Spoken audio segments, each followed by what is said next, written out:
வணக்கம். G news Tamil 24x7 செய்திகளுக்காக செய்தி வாசிப்பவர் வித்யா.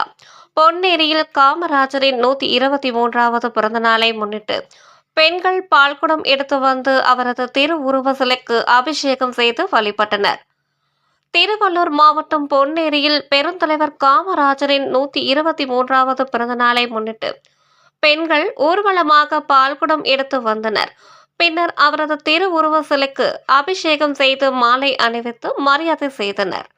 இதேபோன்று மாவட்டத்தின் பல்வேறு இடங்களிலும் அவரது திருவுருவ படத்திற்கு மரியாதை செலுத்தப்பட்டன.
பொன்னேரி ஆளுங்களே திட்ட முடியாது.